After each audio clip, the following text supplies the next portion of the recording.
अस्सलाम वालेकुम। My name is Mohammad Bilal और आज हम डिस्कस करेंगे 9th क्लास का चैप्टर नंबर 5 का टॉपिक नंबर 3 ऑलमोस्ट।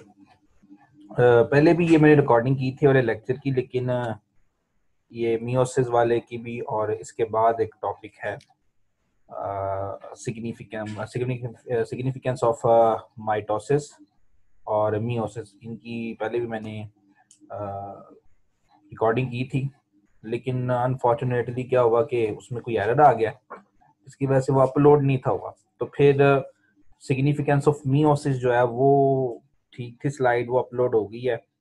तो लेक्चर नंबर 3 जो है वो उसके साथ जो है वो लिखा गया है। अगर आप जाके यूट्यूब के बुक पेज पे देखें तो वहाँ पर आपको जो है वो फर्स्ट जो टॉपिक है वो सेल साइकिल का, सेकंड जो टॉपिक है वो आपके पास जो है वो माइटोसिस का है, और जो थर्ड जो टॉपिक है वो बेसिकली वो सिग्निफिकेंस का था ऑफ माइटोसिस। तो वो स्लाइड जो है वो रह गई थी, यानी कि वो भी अपलोड नहीं हुई थी और ये मियोसिस वाली भी अपलोड नहीं हुई थी। ठीक है, तो वो मेरा ख्याल जो सिग्निफिकेंस वाली वो मियोसिस 3 की स्लाइड है, और ये जो है सिग्निफिकेंस ऑफ माइटोसिस जो है माइटोसिस वो थर्ड स्लाइड है, यानी कि थर्ड आई थिंक वो लेक्चर है, और ये वाला जो है मियोसिस का ये 4 लेक्चर है। वट एवर, अगर आपको इनकी नहीं भी समझ आ रही तो बुक्स से आप इसको देख सकते हैं, आपको जो पता चल जाएगा।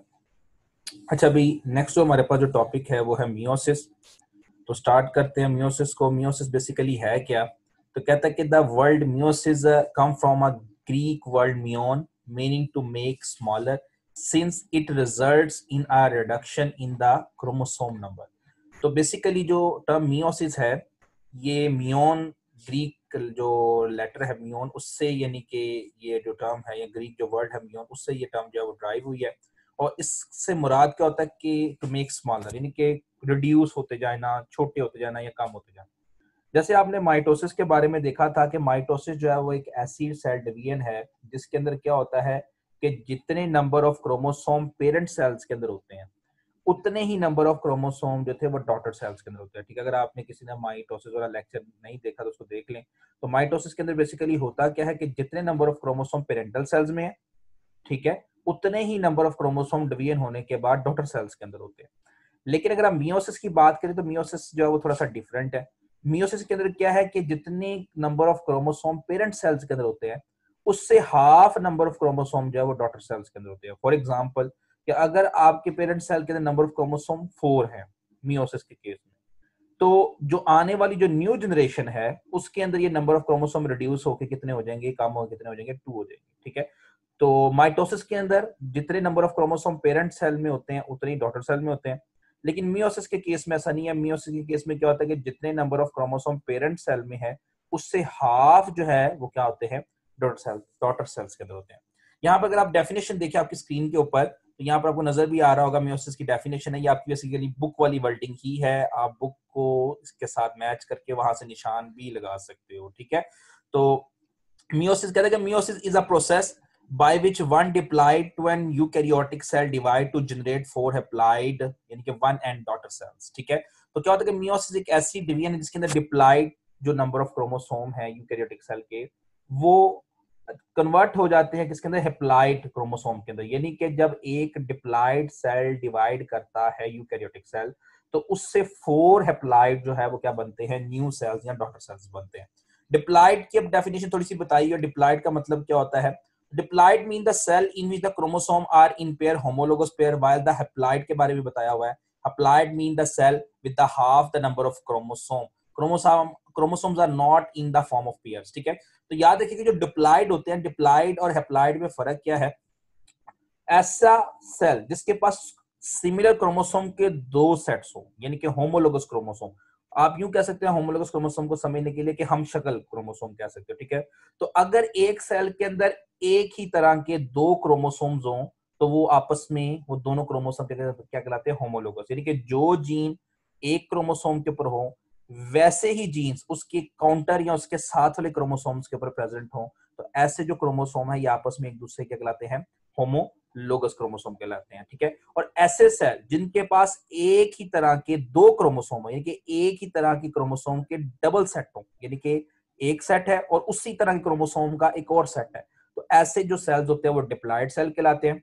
और हैप्लॉइड सेल्स क्या होते हैं कि जिनके पास सिर्फ सिर्फ एक क्रोमोसोम का एक ही सेट हो, यानी कि एक क्रोमोसोम है, उसका काउंटर क्रोमोसोम नहीं है, ठीक है ना, तो वो अकेले ही क्रोमोसोम यानी कि प्रेजेंट है। अकेले क्रोमोसोम से मुराद क्या कि अगर किसी सेल के अंदर एक ही तरह के क्रोमोसोम हो, यानी कि उसका काउंटर या होमोलोगस क्रोमोसोम प्रेजेंट ना हो, सिर्फ सिर्फ एक ही क्रोमोसोम हो, ठीक है, उसका काउंटर पार्ट ना हो या काउंटर उसका क्रोमोसोम नहीं हो, ठीक है, तो ऐसा जो सेल होता है जिसके पास सिर्फ और सिर्फ सिंगुलर या एक ही क्रोमोसोम हो, एक क्रोमोसोम से मुराद ये नहीं कि क्वांटिटी में एक क्रोमोसोम हो, एक क्रोमोसोम से मुराद यह कि दो होमोलोगस क्रोमोसोम में से सिर्फ एक होमोलोगस क्रोमोसोम जो अगर सेल के पास हो, तो ऐसा जो सेल है वो क्या कहलाता है, हैप्लॉइड कहलाता है।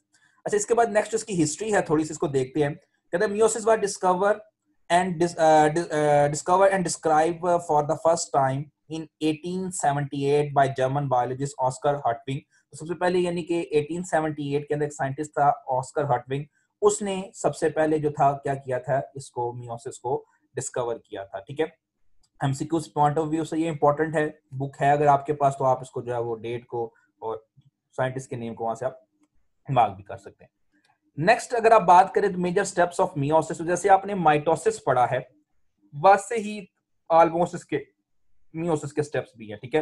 तो अगर किसी ने माइटोसिस को मिस किया लेक्चर को, तो वो पहले माइटोसिस वाले लेक्चर को इनके देख ले, ताकि उसको ये समझने में क्या हो काफी हद तक आसानी, क्योंकि इसके स्टेप काफी हद तक मियोसिस के माइटोसिस जैसे ही हैं, यानी कि माइटोसिस से मिलते जुलते इसके स्टेप्स हैं। तो सबसे पहले मेजर स्टेप्स ऑफ मियोसिस के अंदर जो है वो यहाँ पर आपके पास है कि the preparatory steps of the meiosis are identical to the interphase of the mitosis. तो जैसे इंटरफेस के स्टेप्स थे, बिल्कुल ऑलमोस्ट वैसे ही स्टेप्स जो हैं वो मियोसिस के भी हैं। सबसे पहला क्या है, इंटरफेस। आपने माइटोसिस में भी देखा था, इंटरफेस था, फिर G1 phase, G2 S phase, G2 phase, G0 phase, जैसा कि आपने सेल साइकिल में डिस्कस किया। तो जैसे पीछे फेजेस हैं वैसे वैसे फेजेस यहाँ पर भी एग्जिस्ट करते हैं, ठीक है। उसके बाद कहता है कि इंटरफेजेस फॉलो बाय द मियोसिस 1। और जैसे आपने सेल साइकिल के अंदर टॉपिक में डिस्कस किया था कि इंटरफेस के बाद एम फेज आता है, और मैंने ये भी बताया था उस लेक्चर के अंदर कि एम फेज जो वो दोनों के लिए इस्तेमाल हो सकता है। एम जो है वो बेसिकली माइटोसिस भी हो सकता है, एम मियोसिस भी हो सकता है, ठीक है। तो जो एम फेज है वो माइटोसिस भी है और मियोसिस भी है, ठीक है। तो बाजुकात जो है वो क्या होता है कि इंटरफेस के बाद माइटोसिस आ सकता है फेज। और अगर आप जर्म लाइन सेल्स की बात करें तो जर्म लाइन सेल्स में क्या होता है कि इंटरफेस के बाद क्या आ सकता है, मियोसिस हो सकती है, यानी कि एम फेज जो होगा इंटरफेस के बाद जर्म लाइन सेल्स के अंदर वो मियोसिस 1 होगा या मियोसिस 2 होगा, ठीक है। तो क्या होता है कि इंटरफेस के बाद मियोसिस 1 हो सकती है या फिर क्या हो सकती है, मियोसिस 2 हो सकती है, ठीक है। अच्छा, मियोसिस 1 को यहाँ पर हम थोड़ा सा डिस्कस करते हैं कि मियोसिस 1 जो है वो बेसिकली क्या है, इसको थोड़ा सा यहाँ पर देख लेते हैं। तो मियोसिस 1 को कहते हैं कि in the meiosis 1 homologous chromosome in a diploid cell separate and so two diploid cells are produced, ठीक है। तो कहता है कि आमतौर पर मियोसिस 1 में बेसिकली होता क्या है, कहता है कि in the meiosis 1 the homologous chromosome in the diploid cell separate हो जाते हैं and so two haploid daughter cell are produce. जैसे आपने पीछे भी डिस्कस किया इसकी डेफिनेशन के अंदर भी, यहाँ पर उसके एडवांटेज लिखे हुए हैं मियोसिस के, ठीक है। तो मियोसिस 1 के अंदर बेसिकली क्या होता है कि जो डिप्लॉइड सेल हैं, ठीक है, उसके जो नंबर ऑफ क्रोमोसोम है वो रिड्यूस हो जाते हैं, कम हो जाते हैं, और उससे क्या बनते हैं, हैप्लॉइड डॉटर सेल्स बनते हैं, ठीक है। तो ये डेफिनेशन बी है जो अभी पीछे आपने डिस्कस किया है मियोसिस की, और यहाँ पर जो है उसका एक एडवांटेज बी है, ठीक है। तो एडवांटेज के अंदर बेसिकली सबसे पहला इसका फायदा क्या है, मियोसिस होती क्यों है, इसका क्या फायदा हमें, माइटोसिस भी तो हो रही है, उससे भी सेल डिवाइड हो रहा है, तो फिर मियोसिस के जरिए सेल क्यों डिवाइड कर रहा है। तो मियोसिस का सबसे पहला फायदा हमें ये है कि जो नंबर ऑफ क्रोमोसोम्स होते हैं डॉटर सेल्स के अंदर वो कम हो जाते हैं, हाफ हो जाते हैं as compare to their parental cells, ठीक है। तो फायदा नंबर 1 जो है या एडवांटेज नंबर 1 हमें ये है। सेकंड एडवांटेज क्या है, कहता है कि it is the step in the meiosis that generate the genetic variation. कहता है कि आमतौर पर जो मियोसिस है ये जीन्स में वेरिएशन भी काज करती है, मतलब कि जो न्यू प्रोजेनी होती है, नई आने वाली जो नस्ल होती है, उस नस्ल के अंदर जेनेटिक वेरिएशन, यानी कि वो जो आने वाली नई जनरेशन है वो अपने वालिदैन से थोड़ी बहुत वेरी कर सकती है। किसकी वजह से, मियोसिस की वजह से, क्योंकि आपको पता है कि मियोसिस के जरिए से गैमेट्स बनते हैं, एग्स और स्पर्म्स वगैरह बनते हैं, ठीक है। तो वो जो एग और स्पर्म्स वगैरह होते हैं उनके अंदर मियोसिस होती है, और मियोसिस आपको पता है क्या काज करती है, जेनेटिक वेरिएशन या डीएनए में या जीन्स में तब्दीली काज करती है। और वो जो डीएनए में या जीन में तब्दीली होती है वो आने वाली नस्ल को भी अपने वालिदैन से थोड़ा सा क्या कर देती है, डिफरेंट कर देती है। यानी कि हम जो है, अगर आप अपनी मिसाल ही ले लें, तो हमारे अंदर काफी कैरेक्टर अपने अम्मी अबू जैसे तो है, हमारे वालिदैन जैसे तो हैं, लेकिन हम 100% जो है वो जैसे नहीं है। क्यों? क्योंकि हमारा जो सेल्स हैं, या हमारे यानी कि जो जाइगोट जब की उसकी फॉर्मेशन हुई थी, तो जाइगोट की फॉर्मेशन के वक्त जो स्पर्म और एग सेल्स यानी कि जब कंबाइन हुए, तो वो जेनेटिकली मॉडिफाइड थे, ठीक है ना, हमारे पेरेंट सेल्स के मुकाबले में। इसी वजह से क्या हुआ है कि जो आने वाली न्यू जनरेशन है वो जेनेटिकली थोड़ी सी क्या होती है, वेरिएबल होती है, अपने वालिदैन के मुकाबले में थोड़ी सी चेंज होती है, बिल्कुल सिमिलर वैसे नहीं होती। इसकी निस्बत अगर हम माइटोसिस की बात करें, तो माइटोसिस के अंदर जैसे ही यानी कि पेरेंट अगर सेल है तो बिल्कुल उसी के मुताबिक डॉटर सेल बनता है, लेकिन मियोसिस के अंदर क्या होता है कि थोड़ी सी जेनेटिक वेरिएशन या चेंज आ जाता है डीएनए में।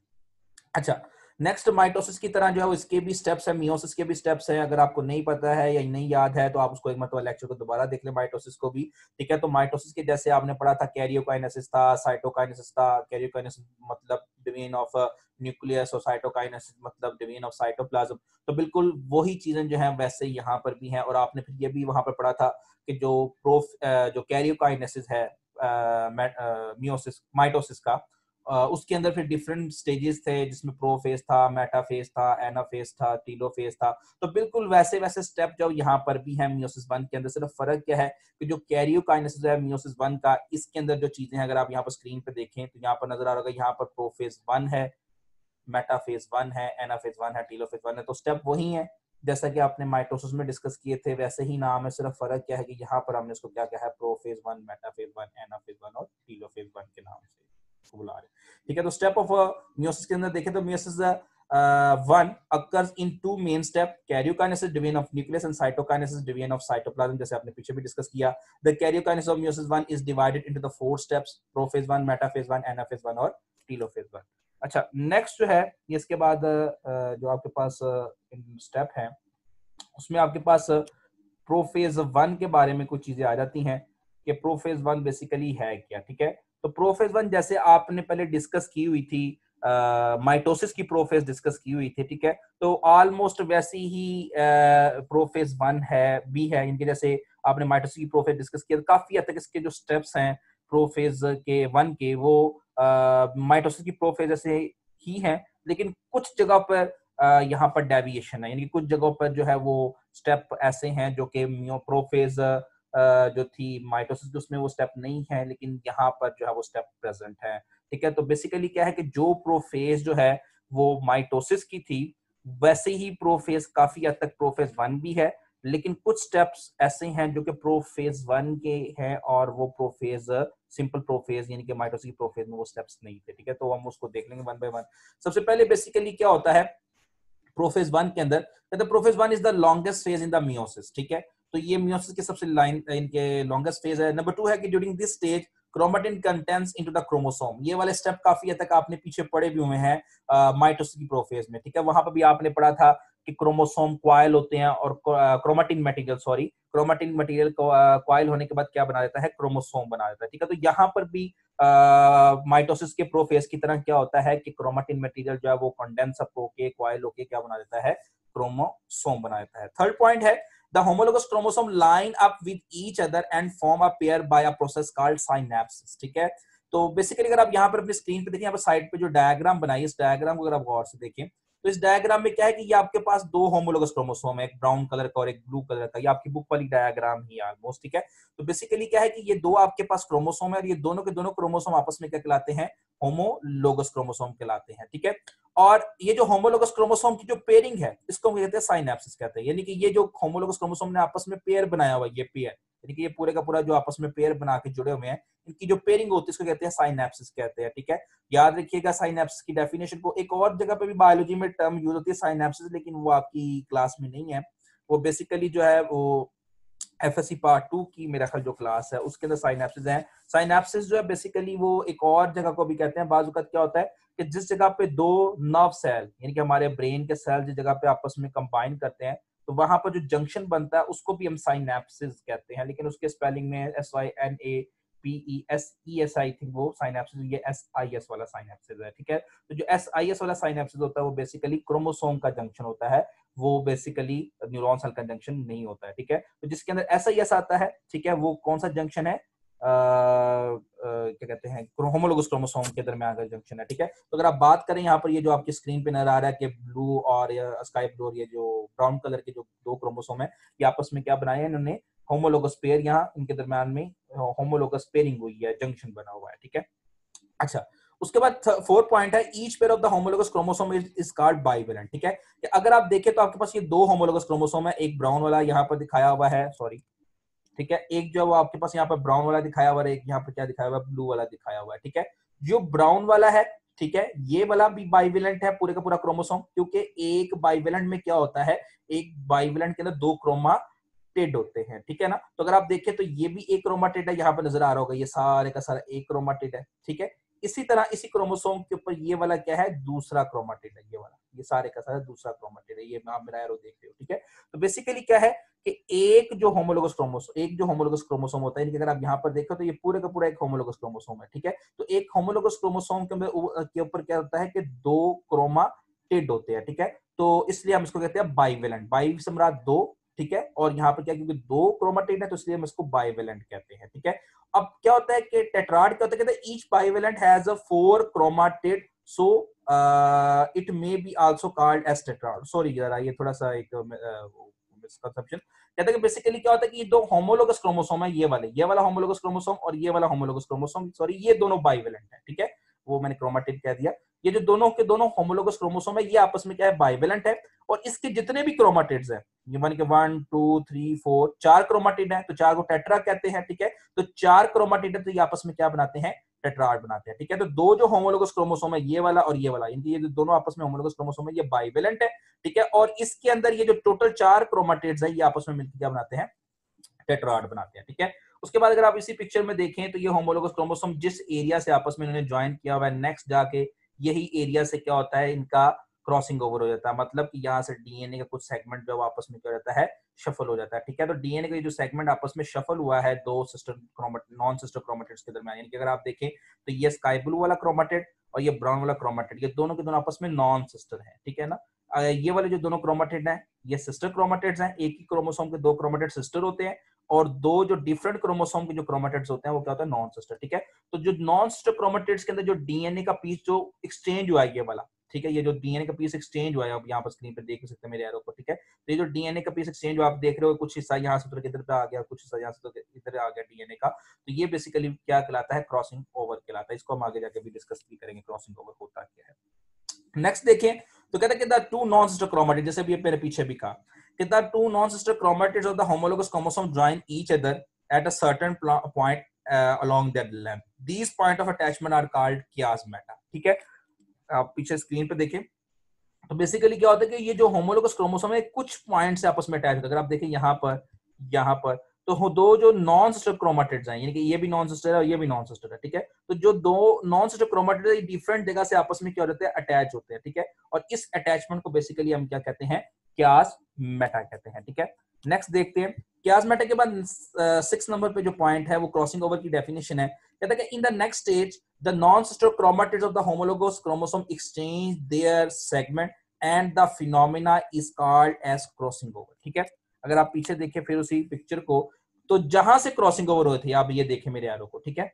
तो जहां से बेसिकली क्रॉसिंग ओवर हुई थी, यानी कि जहां पर chiasmata सॉरी बना था, यहाँ पर chiasmata बना था, तो जिस जगह से chiasmata बना था वहीं से क्या हो रहा है, डीएनए के सेगमेंट शफल हो रहे हैं, ठीक है। तो ये जो डीएनए के सेगमेंट जो आपस में शफल हो रहे हैं, इन शफलिंग को बेसिकली हम क्या कहते हैं, क्रॉसिंग ओवर कहते हैं। अगर आप एंड पे देखें तो आप देखें यहाँ पर ये पूरे का पूरा एक नॉन सिस्टर क्रोमेटिड है और इसके पास कुछ हिस्सा जो है यहाँ पर ये डीएनए का वो इस क्रोमोसोम के पास है, और इस क्रोमोसोम के पास कुछ हिस्सा जो है डीएनए का वो इस क्रोमोसोम के पास है। और यही बेसिकली वो चीज है जो अभी हमने पीछे पॉइंट में पढ़ा कि मियोसिस जेनेटिक वेरिएशन काज करती है। तो यही वो क्रॉसिंग ओवर है जिसकी वजह से क्या होता है, तो जो नई आने वाली जनरेशन है उसके अंदर क्या होता है, थोड़ा सा डीएनए चेंज होता है क्योंकि उसमें थोड़ी वेरिएशन आ जाती है।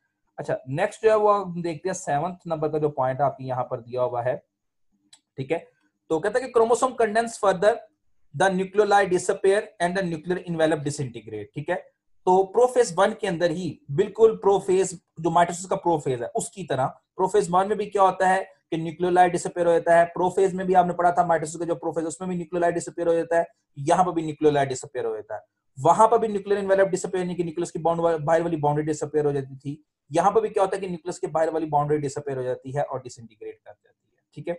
अच्छा, इसी के साथ जो ना थोड़ी सी कुछ कैप्शन है प्रोफेस के अंदर ही जो है वो मैंने यहाँ पर उसको लिख दिया है। ये आपकी बुक के अंदर कैप्शन है, ये एमसीक्यूज और शॉर्ट क्वेश्चन में आ सकते हैं। येलो कलर की कैप्शन जो आपको रेड कलर के साथ जो इसमें येलो बॉक्स में रेड लिखा हुआ है, इसको आप देखें तो ये आपकी बुक के मुताबिक ही, आपकी बुक में भी बिल्कुल ऐसी ही वर्डिंग यूज की हुई है और ये एमसीक्यूज और शॉर्ट क्वेश्चन इसमें से आ सकता है, ठीक है। कहता है कि in 1911 the American geneticist Thomas Hunt Morgan observe the phenomena of the crossing over in the fruit fly Drosophila melanogaster, ठीक है। तो सबसे पहले जो था जो क्रॉसिंग ओवर का फिनोमेना, जो भी अभी पीछे हमने डिस्कस किया, क्रॉसिंग ओवर क्या होती है कि दो होमोलोगस नॉन सिस्टर क्रोमेटिड्स जो होते हैं होमोलोगस क्रोमोसोम के, उनके दरमियान डीएनए का शफल करना। जैसे अभी आपने ये पिक्चर देखी, यहाँ पर डीएनए के सेगमेंट शफल हो रहे हैं, क्रॉसिंग ओवर कहलाता है, ठीक है। तो सबसे पहले क्रॉसिंग ओवर को किसने डिस्कवर किया था? थॉमस हंट मॉर्गन ने इसको किया था 1911 के अंदर। और किसके अंदर किया था? फ्रूट फ्लाई, जो आम मक्खियां होती है घर वाली, ड्रोसोफिला मेलिंगस्टर उसका साइंटिफिक नेम है। तो उसके अंदर बेसिकली इसने सबसे पहले इसको डिस्कवर किया था। नेक्स्ट है प्रोफेज 1, आपके पास 8 पॉइंट है। कहता है कि centrioles which were duplicated during the interphase migrate to the two poles and form a spindle fiber या ऑपोजिट पोल, ठीक है। जैसे आपने पीछे माइटोसिस के प्रोफेज में पढ़ा था कि वहां पर भी स्पिंडल फाइबर डिवाइड करके अपने रिस्पेक्टिव पोल की तरफ जाते हैं। अगर आप यहाँ पर भी डायग्राम देखें, यहाँ पर भी ये जो आपके सामने डायग्राम नई प्रोफेज 1 की, तो यहाँ पर भी आप देखें, यहाँ पर ये सेंट्रियोल डिवाइड करके एक इस साइड पे इनके एक पोल की तरफ जा रहा है और दूसरा सेंट्रियोल डिवाइड करके दूसरे पोल की तरफ जा रहा है, ठीक है। तो जो सेंट्रियोल्स है वो बेसिकली क्या करते हैं, डिवाइड करके अपने अपने रिस्पेक्टिव पोल की तरफ चले जाते हैं, ठीक है।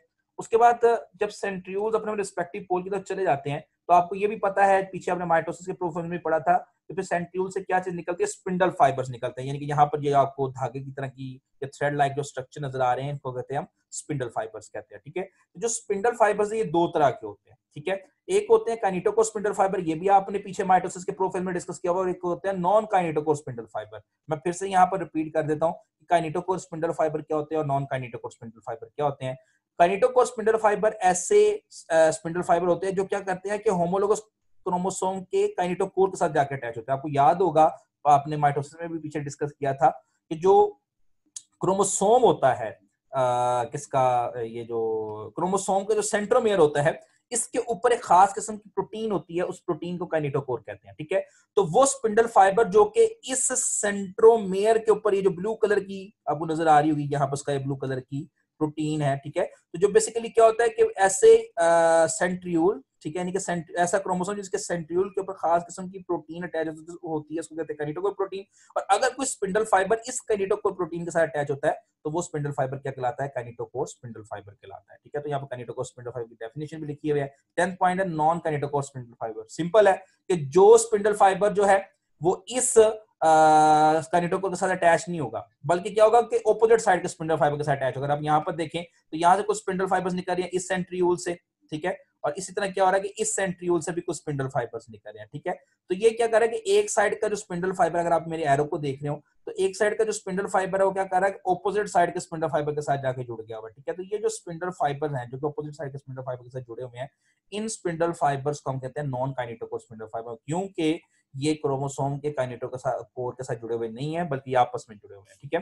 यहाँ पर भी लिखा हुआ है कि the non kinetochore spindle fibre from the both side interact with each other, two kinetochore spindle fibers from the opposite pole attach with a pair of the chromosome, ठीक है। तो ये opposite side के spindle fibers आपस में जुड़े होते हैं। लास्ट में कहते हैं in the mitosis we have seen that two kinetochore spindle fibers attach with the one chromosome। जैसे आपने पीछे आपको याद होगा कि जब आपने माइटोसिस का प्रोसेस पढ़ा था तो उसके अंदर क्या था कि ये जो स्पिंडल फाइबर्स थे ये जाके काइनेटोकोर के साथ अटैच होते थे।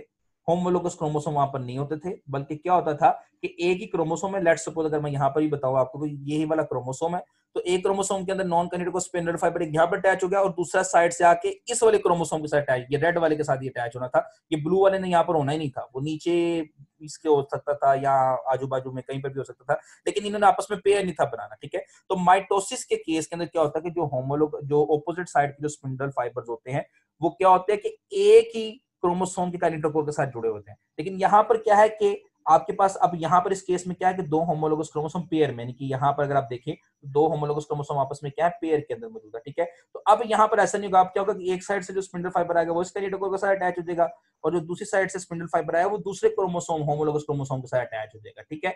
तो पिछले केस में माइटोसिस में ऐसा नहीं था, माइटोसिस में क्या होता था कि एक ही क्रोमोसोम की दोनों साइडों पर स्पिंडल फाइबर अटैच हो जाते थे, लेकिन यहाँ पर अब क्या है कि एक काइनेटोकोर जो स्पिंडल फाइबर है वो एक होमोलोगस क्रोमोसोम के काइनेटोकोर के साथ, और दूसरा जो स्पिंडल फाइबर है वो दूसरे क्रोमोसोम के काइनेटोकोर के साथ क्या क्या हो जाएगा, अटैच हो जाएगा।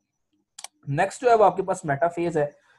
मेटाफेज के अंदर जैसे आपने माइटोसिस में पढ़ा था कि मेटाफेज के केस में या मेटाफेज में क्या होता है कि जो क्रोमोसोम है वो अलाइन हो जाते हैं एट द इक्वेटर, तो यहां पर भी क्रोमोसोम इक्वेटर पे ही अलाइन होंगे, यानी कि सेंटर में सेल के अलाइन हो जाएंगे। लेकिन फर्क क्या है कि जो माइटोसिस का मेटाफेज था उसके अंदर सिर्फ एक क्रोमोसोम, यानी कि एक क्रोमोसोम से मुराद क्या, सिर्फ एक होमोलोगस पेयर, यानी कि क्रोमोसोम में से, यानी कि आपको पता है कि एक ही तरह के दो क्रोमोसोम होते हैं, तो उनमें से एक एक क्रोमोसोम यानी कि बिल्कुल एक एक यहाँ पर अलाइन होता था, यानी कि क्रोमो, यहाँ पर अगर आप देख रहे हैं मेरे एरो को, तो यहाँ पर एरो भी दिखा रहा होगा, यहाँ पर अगर इस केस में देखें तो यहाँ पर दो क्रोमोसोम अलाइन है। लेकिन पीछे वाला जो मेटाफेज था माइटोसिस का जो मेटाफेज था उसके अंदर सिर्फ एक क्रोमोसोम यहाँ पर लाइन था, एक एक एक, यानी कि एक एक लाइन था, यानी कि ये क्रोमोसोम एडजेसेंट नहीं था, बल्कि ये ऊपर नीचे ऊपर ऊपर से रात क्या, लेट्स सपोज ये क्रोमोसोम अगर ये ब्लू वाला ऊपर होता तो ये रेड वाला इसके नीचे होता है, इस तरह एक सीधी लाइन में क्रोमोसोम अरेंज होते थे माइटोसिस के केस के अंदर, ठीक है। लेकिन मियोसिस 1 के अंदर क्या होता है कि दो होमोलोगस क्रोमोसोम आपस में क्या बना लेते हैं, पेयर बना लेते हैं, ठीक है। तो यहाँ पर लिखा हुआ कि the pairs of the meiosis 1 को पढ़ रहा हूँ, ये एरो भी आप देखने मेरा, the pairs of the homologous chromosome align with the equatorial plane forming the metaphase plate, ठीक है। तो आमतौर पर क्या होता है कि अगर होमोलोगस क्रोमोसोम जब अपने आप को अलाइन कर ले, अरेंज हो जाए कहां पर, इस सेंट्रल प्लेट के ऊपर, मेटाफेज प्लेट के ऊपर, तो ये क्या कहलाता है आपके पास, मेटाफेज 1 कहलाता है। नेक्स्ट जो स्टेप है वो आपके पास एनाफेज 1 है। एनाफेज 1 के अंदर बेसिकली क्या होता है, एनाफेज 1 के अंदर क्या होता है कि काइनेटोकोर स्पिंडल फाइबर शॉर्टन, यानी कि यहाँ पर जो काइनेटोकोर स्पिंडल फाइबर छोटे होते जाएंगे। आप यहाँ पर सेकंड इसकी डायग्राम देख रहे हैं, इसके ऊपर एनाफेज 1 लिखा हुआ है, आप मेरे एरो को फॉलो करें। तो क्या है कि यहाँ पर आपके पास इनके नॉन काइनेटोकोर स्पिंडल फाइबर नजर आ रहा है, और यहाँ पर भी आपको नॉन काइनेटोकोर स्पिंडल फाइबर नजर आ रहा है, ठीक है। ये जो दोनों साइडों के नॉन काइनेटोकोर स्पिंडल फाइबर यहाँ ऐसा छोटे होते जा रहे हैं, ठीक है। लेकिन सॉरी, जो क्या कहते हैं, जो काइनेटोकोर स्पिंडल फाइबर्स हैं दोनों साइडों की, ऐसे तो छोटे होते जा रही है, काइनेटोकोर स्पिंडल फाइबर है, ठीक है। दोनों साइडों के जो काइनेटोकोर स्पिंडल फाइबर है वो ऐसे तो छोटे होते जाएंगे। लेकिन जो अगर आप देखें ना, ये जो सेंटर में नॉन काइनेटोकोर स्पिंडल फाइबर जो काइनेटोकोर के साथ अटैच नहीं है, बल्कि ऑपोजिट साइड के साथ अटैच है, यहाँ से यहाँ पर और यहाँ से यहाँ पर, तो जो नॉन काइनेटोकोर स्पिंडल फाइबर है वो क्या होते हैं, लंबे होते हैं, इलोंगेट हो रहे होते हैं, जैसे कि आप यहाँ पर भी देख सकते हैं कि नॉन काइनेटोकोर स्पिंडल फाइबर जो है इलोंगेट हो रहा है। लेकिन उसके ऑपोजिट जो काइनेटोकोर स्पिंडल फाइबर जो कि यहाँ पर क्रोमोसोम के साथ अटैच है, ठीक है, तो जो काइनेटोकोर स्पिंडल फाइबर है वो शॉर्ट हो रहे होते हैं। इसकी वजह से क्या होता है कि दोनों क्रोमोसोम सेपरेट हो जाते हैं, यानी कि दोनों क्रोमोसोम का पेयर सेपरेट हो जाता है, आधा एक साइड पे चला जाता है और आधा पेयर जो है वो दूसरी साइड पे चला जाता है, ठीक है, जैसे कि आपको यहाँ पर दिखाया भी जा रहा है, ठीक है। उसके बाद कहता है कि एनाफेज 1 कहता है कि kinetochore spindle fibre shorten, it result in the pulling apart the chromosome of each pair, ठीक है। तो इससे क्या होता है कि एक पेयर जो होता है होमोलोगस क्रोमोसोम का वो आपस में क्या होता है, सेपरेट होता है, सेपरेट होने के बाद क्रोमोसोम क्या हो जाते हैं, अलग हो जाते हैं। सेकंड पॉइंट है कि one chromosome is pulled toward one pole two haploid sets are form, ठीक है। एक मर्तबा ये दोनों क्रोमोसोम, यानी कि आधे क्रोमोसोम एक तरफ चले जाए और आधे क्रोमोसोम दूसरी तरफ, यानी कि आधे क्रोमोसोम इसमें से एक साइड पे चले जाए, ठीक है, आधे एक साइड पे और आधे एक साइड पे, तो दोनों साइडों के ऊपर क्या बन जाएगा आपके पास, हेप्लाइड सेट बन जाएंगे। तो अगर पेरेंटल सेल के अंदर टोटल अगर आप यहाँ पर काउंट करें, ठीक है, 1 2 3 4 क्रोमोसोम थे, जो नेट डॉटर सेल बन में उसके अंदर कितने कितने क्रोमोसोम होंगे, 2 क्रोमोसोम होंगे, यानी कि पेरेंट सेल के मुकाबले में हाफ क्रोमोसोम होंगे, ठीक है। उसके बाद पॉइंट नंबर 3 है each chromosome still contain a pair of a sister chromatid, ठीक है। अब क्या होगा कि एक जो क्रोमोसोम, अगर आप यहां पर भी देखें, यहां पर रेड कलर का जो क्रोमोसोम आपको नजर आ रहा है, ठीक है, इसके पास अभी भी दो क्रोमेटिड्स हैं, यानी कि इसका दोनों क्रोमेटिड सलामत है। अगर आप माइटोसिस को, अगर आपको याद हो, मैं इसलिए कह रहा हूं बार बार, माइटोसिस का लेक्चर बहुत इंपॉर्टेंट है, बहुत इंपॉर्टेंट है, उसके बगैर ये समझ बहुत मुश्किल से आता होता है, ठीक है ना। तो इसलिए उसको जरूर देखें, उसको जरूर अंडरस्टैंड करें, उसको जरूर समझे, ठीक है। तो अब क्या है कि अगर आपने माइटोसिस के बारे में देखा था, माइटोसिस के अंदर, तो माइटोसिस के अंदर बेसिकली क्या था कि जो क्रोमेटिड है वो सेंटर से डिवाइड करता था और आधा क्रोमेटिड एक साइड पे, आधा क्रोमेटिड दूसरी साइड पे चला जाता था माइटोसिस के एनाफेज में। लेकिन यहाँ पर ऐसा नहीं हो रहा है, यहाँ पर क्या हो रहा है कि दो होमोलोगस क्रोमोसोम सेपरेट हो रहे हैं। ऐसा नहीं हो रहा कि एक क्रोमोसोम सेंटर से टूट रहा है और उसका आधे क्रोमेटिड एक साइड पे जा रहे हैं और आधे क्रोमेटिड दूसरी साइड पे जा रहे हैं, ऐसा नहीं हो रहा। बल्कि क्या है कि दो जो होमोलोगस क्रोमोसोम है ये एक दूसरे से क्या हो रहे हैं, सेपरेट हो रहे हैं, ठीक है। उसके बाद नेक्स्ट आपके पास है टीलोफेज, लास्ट फेज है ये आपके पास कैरियोकाइनेसिस ऑफ मियोसिस 1 का। तो कहता है कि इसमें क्या होता है, नंबर 1 जो है इसमें स्टेप क्या है कि chromosomes arrive at the pole, chromosome अपने अपने पोल्स की तरफ चले जाते हैं, अपनी अपनी साइडों पे चले जाते हैं। सेकंड पॉइंट में क्या होता है, each pole now have half the number of chromosome but each chromosome still consists of the 2 chromatids। ठीक है, तो अगर आप देखें यहाँ पर स्क्रीन पे आपको नजर भी आ रहा, मेरे एरो को फॉलो करें, तो यहाँ पर क्या हो रहा कि यहाँ पर भी 2 क्रोमाटिड्स हैं, यहाँ पे भी 2 क्रोमोसोम है और यहाँ पे भी 2 क्रोमोसोम्स हैं। ठीक है, और इसके भी दोनों क्रोमाटिड्स जुड़े हुए हैं एक ही सेंट्रोमियर के साथ, इसके भी दोनों क्रोमाटिड जुड़े हुए हैं, इसके भी दोनों क्रोमाटिड जुड़े हुए हैं, इसके भी दोनों क्रोमाटिड जुड़े हुए हैं। माइटोसिस की तरह इसके क्रोमाटिड सेपरेट नहीं हुए हैं। ठीक है, उसके बाद नंबर 3 पॉइंट है कि spindle network disappear, spindle fibre खत्म हो जाएंगे, जो स्पिंडल फाइबर्स हैं जो धागे साइडों पे आपको नजर आ रहे होंगे रेड कलर के, या इस तरह खत्म हो रहे हैं। And nuclear envelope is form around each applied set. ठीक है, और अगर आप देखें यहाँ पर तो ये न्यूक्लियस की बाउंड्री वो दोबारा बन गई है। अगर आप पीछे वाली डायग्राम देखें तो यहाँ पर न्यूक्लियर इन्वेलप खत्म हो गई थी ना। ठीक है, लेकिन यहाँ पर इस केस के अंदर न्यूक्लियर इन्वेलप क्या है, प्रेजेंट है। उसके बाद नंबर 4 है chromosome uncoiled back into the chromatin material, और ये जो क्रोमोसोम है या इस तरह अनकंडेंस होंगे, अनकॉइल होंगे और दोबारा से क्रोमेटिन मटेरियल बना देंगे। ठीक है, तो टीलोफेज जो है वो जैसे आपको पहले भी पता है, माइटोसिस में मैंने बताया था कि टीलोफेज जो है ये रिवर्स होता है किसका, प्रोफेज का। ठीक है, तो वहां पर अगर इनके इसके प्रोफेज में अगर क्रोमोसोम कॉइल हुए थे तो टीलोफेज के अंदर क्रोमोसोम क्या हो जाएंगे, अनकॉइल, यानी कि उसकी कॉइलिंग खुल जाएगी और वो किस में चेंज हो जाएगी, क्रोमोसोम अनकॉइल होगी, किस में चेंज हो जाएंगे, क्रोमेटिन मटेरियल में चेंज हो जाएंगे।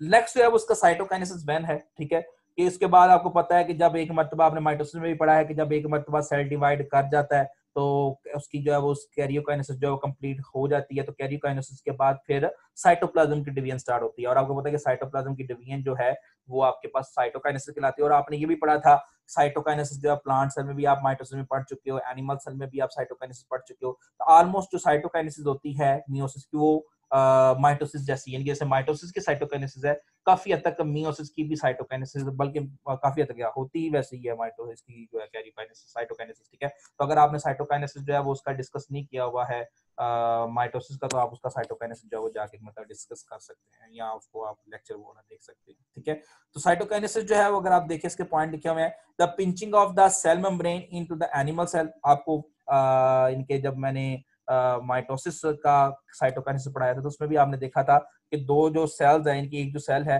वो सेंट्रोसिस में क्या होती थी, क्लीवेज फरो बनती थी। ठीक है, ये डिप्रेशन बनता था। ठीक है, और ये क्लीवेज फरो बनने के बाद दो क्रोमोसोम जो थे वो क्या रहते थे, सॉरी दो सेल जो थे वो क्या रहते थे, सेपरेट हो जाते थे। ठीक है, तो वही लिखता है कि पिंचिंग ऑफ सेल मेम्ब्रेन और से एनिमल सेल सेपरेट हो जाते हैं। लेकिन आपने वहां पर पढ़ा था कि प्लांट सेल में ऐसा नहीं होता, क्योंकि आपको पता है कि प्लांट सेल में सेल वॉल होती है, इसलिए वहां पर फ्रेगमोप्लास्ट की फॉर्मेशन होती है। ठीक है, तो कहते हैं formation of the cell wall in the plant cell लेकर। ठीक है, लेकिन प्लांट सेल की जो कैरियोकाइनेसिस है वो एनिमल सेल से सॉरी प्लांट सेल की जो साइटोकाइनेसिस है वो एनिमल सेल से डिफरेंट है। उसके बाद कहता है कि and the creation of the two haploid daughter cell is complete, और जब ये डिवीजन साइटोकाइनेसिस कंप्लीट हो जाती है तो दोनों सेल एक दूसरे से क्या होते हैं, सेपरेट हो जाते हैं। अच्छा, अब यहां पर एम फेज कंप्लीट हो, मतलब कि मियोसिस 1 कंप्लीट हो गया।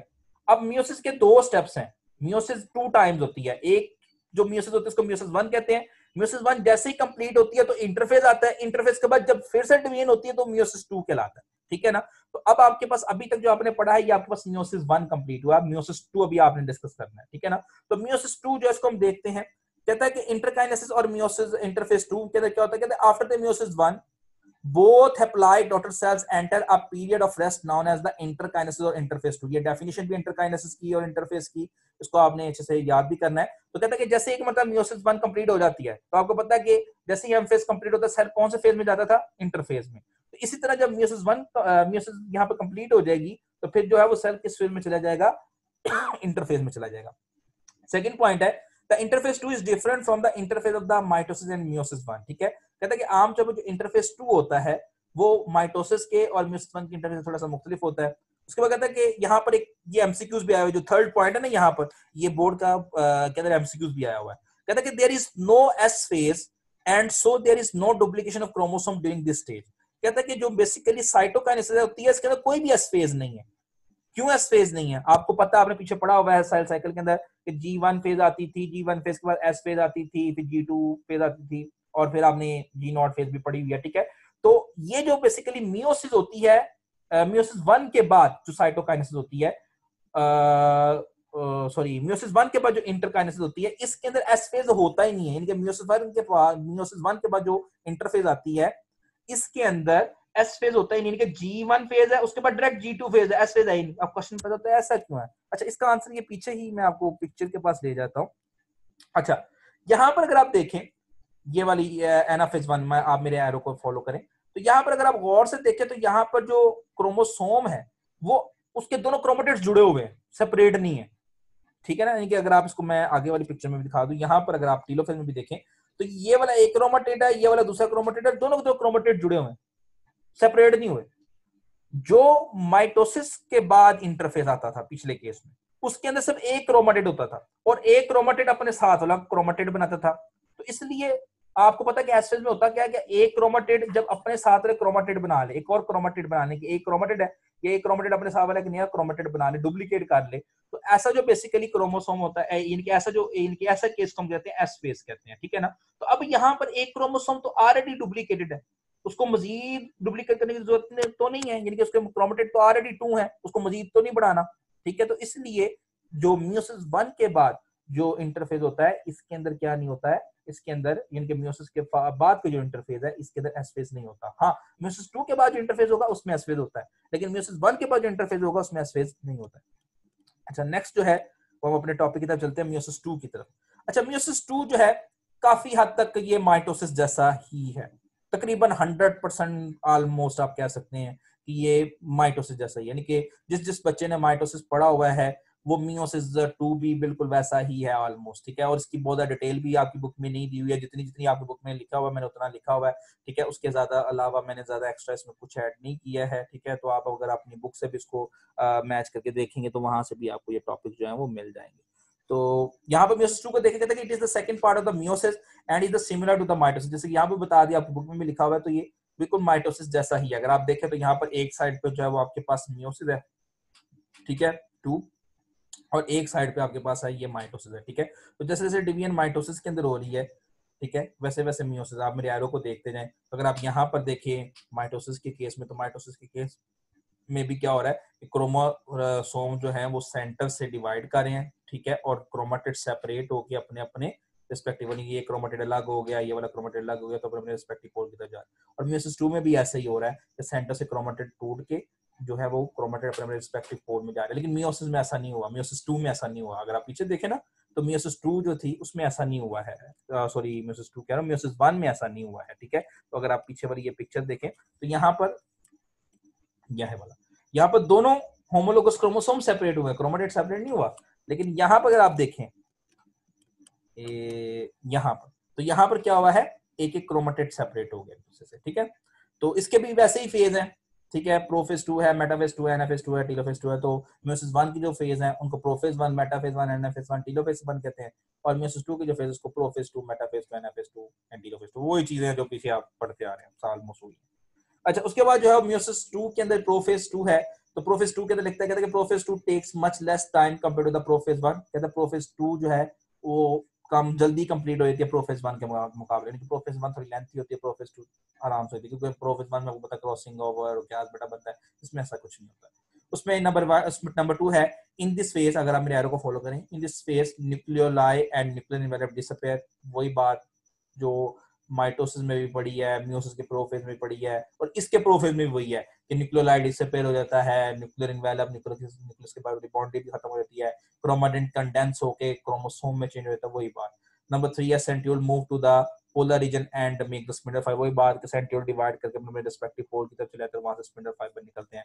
मेटाफेज वही वाला, क्या आपको पता है कि मेटाफेज के अंदर क्या होता है, क्रोमोसोम इक्वेटर पे यानी कि अलाइन हो जाते हैं, जैसे आपने पीछे ये डायग्राम में भी देखा कि मेटाफेज के अंदर क्या हो रहा है, क्रोमोसोम इक्वेटर पे यहाँ पर अलाइन हो गया, ठीक है। तो क्या होता है कि in the metaphase 2 chromosome attach with the kinetochore spindle fibre and align at the equator of the cell, वही बात आ गई। नेक्स्ट जो आपके पास एनाफेज 2 है, एनाफेज 2 में क्या होता है, इसका फर्स्ट पॉइंट एनाफेज 2 का, during this phase centromere centrosomes are cleaved and the sister chromatids are pull apart, ठीक है।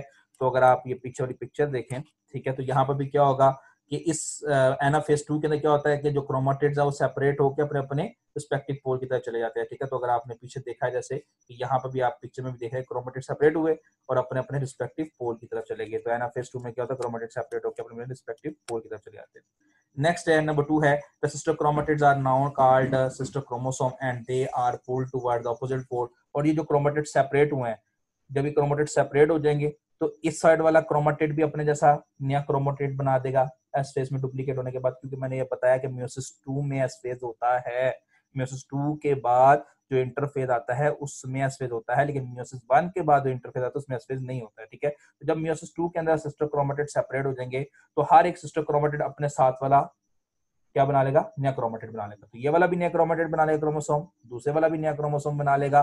तो दोनों के दोनों जो क्रोमेटिड हैं जो पहले आपस में सिस्टर क्रोमेटिड थे वो बाद में फ्यूचर में एस फेज के बाद वो सिस्टर क्रोमोसोम में चेंज हो जाएंगे। नेक्स्ट है टीलोफेज है, टीलोफेज 2 है। इसका फर्स्ट पॉइंट है during this phase uncoiling of the chromosome into the chromatin material, यानी कि जो क्रोमोसोम क्वाइल होकर जो क्रोमेटिन मटेरियल क्वाइल होकर क्रोमोसोम में चेंज हुआ था वो अनकॉइल होकर दोबारा से किसमें चेंज हो जाएगा, क्रोमेटिन मटेरियल में। उसके बाद नंबर 2 है nuclear envelope form, nuclear envelope नया बनेगा। और साइटोकिनेसिस की वही बात करेंगे, cleavage for all the cell wall formation eventually produces the total 4 daughter cells each with the haploid set of chromosome. और जो क्लीवेज फ्लो होती है वो अगर आपने जैसे पहले पढ़ी है कि एनिमल सेल में क्लीवेज फ्लो के जरिए से सेल डिवाइड करते हैं और प्लांट सेल में इसके जरिए से सेल वॉल की फॉर्मेशन से जो सेल डिवाइड करते हैं। और इस तरीके से आपके पास टोटल कितने सेल्स बनते हैं, 4 सेल बनते हैं, यानी कि 2 सेल बनेंगे म्यूसिस 1 के बाद। और जब वो 2 सेल फर्दर आगे डिवाइड करेंगे तो आपके पास जो है वो कितने सेल बनेंगे, 4, यानी कि म्यूसिस 1 में 2 सेल बने, ठीक है। फिर वो जो 2 सेल थे वो फर्दर यानी कि ये भी 2 टाइम्स डिवाइड कर देगा, ये भी सेल 2 टाइम डिवाइड कर देगा, तो टोटल कितने सेल आपके पास बन जाएंगे, 4 सेल्स बन जाएंगे। अच्छा जी, ये आपका जो है वो टॉपिक जो है कंप्लीट हो गया है मियोसिस 2। ये पहले भी मैंने यानी कि इसकी एक वीडियो बनाई थी, ठीक है। तो वो मेरा ख्याल अनफॉर्चुनेटली किसी वजह से खराब हो गई है, उसमें कोई एरर आ गया है, पता नहीं क्या उसको मसला बना है, ठीक है। तो वो अपलोड नहीं थी हो रही है। तो इसको जो है वो थोड़ा सा यानी कि मैंने दोबारा से बनाया है। तो कुछ बच्चे वो मैंने कमेंट सेक्शन में लास्ट टाइम भी मैं देख रहा था कि वो जो सिग्निफिकेंस ऑफ मियोसिस है उसके नीचे वो शायद किसी बच्चे ने कमेंट किया हुआ था कि सर हमें कुछ समझ नहीं आ रही है, बस सर में दर्द हो ही जा रहा है। बेटा वो समझने वाली बात जो है ना वो इतना मुश्किल भी टॉपिक नहीं है, आप जाकर उसको बुक से देखो, मैच करके देखो, आसानी के साथ इनके समझ आ जाने वाला टॉपिक है। अगर नहीं भी समझ आता तो आप पीछे बेटा नीचे कुछ जो चीज समझ नहीं भी आया वो नीचे कमेंट सेक्शन में आप कमेंट करें, मैं उसका आंसर दूंगा। और साथ में ये जो वीडियो थी ये सारी सीक्वेंस में ही बायो की वीडियो चल रही थी। ये बस क्या हुआ कि थोड़ा सा वो कोई इशू की वजह से वो जो रिकॉर्डिंग के दौरान जो वीडियो में इशू है उसकी वजह से ये प्रॉब्लम जनरेट हुआ है और उसकी वजह से ये अपलोड नहीं थी हुई, तो वो सीक्वेंस थोड़ा सा डिस्टर्ब हुआ है, ठीक है। तो अगर आप देखेंगे तो आपको अब इनके सीक्वेंस में ये सारी की सारी वीडियोस जो है मिल जाएंगी। फर्स्ट जो है वो आपके पास टॉपिक जो है वो आपके पास है सेल साइकिल का, चैप्टर 5 का सेल साइकिल टॉपिक है। सेकंड जो है वो टॉपिक जो है वो आपके पास माइटोसिस का रहता है। थर्ड जो है सिग्निफिकेंस ऑफ माइटोसिस है। और ये फोर्थ लेक्चर है आपके पास जो है चैप्टर नंबर 5 का, ये 4 लेक्चर है, ठीक है। तो ये फोर्थ लेक्चर जो है आपके पास जो है वो आपके पास चैप्टर नंबर 5 का है। और इसके बाद यानी कि इस टॉपिक के बाद जो है वो नेक्स्ट जो है वो आपके पास सिग्निफिकेंस ऑफ म्यूजिक है, ठीक है। तो जैसे आपकी बुक में बेटा सीक्वेंस है बिल्कुल वैसा सीक्वेंस है। अगर किसी को सीक्वेंस की नहीं भी समझ आ रही है वो बुक को अगर थोड़ा सा कंसल्ट कर ले तो आपको सीक्वेंस यानी कि मिल जाएंगे, ठीक है। तो आप इसको यानी कि परेशान नहीं हो, ना ही कोई सर में दर्द लेने वाली बात है, इसमें कोई सिंपल सिंपल टॉपिक। और मैंने कोशिश ये की है कि ऑलमोस्ट बुक वाली हेडिंग यूज की जाए, बुक वाली डायग्राम इस्तेमाल की जाए ताकि आपको बुक को अंडरस्टैंड करने में कोई मुश्किल ना पेश आए। और फिर भी अगर कोई मसला है तो आप बेटा उसको नीचे कमेंट सेक्शन में लिखें, मैं उसका आंसर करूंगा, ठीक है। तो नेक्स्ट वीडियो तक जो है वो अल्लाह हाफिज, ठीक है। अपना ख्याल रखिएगा।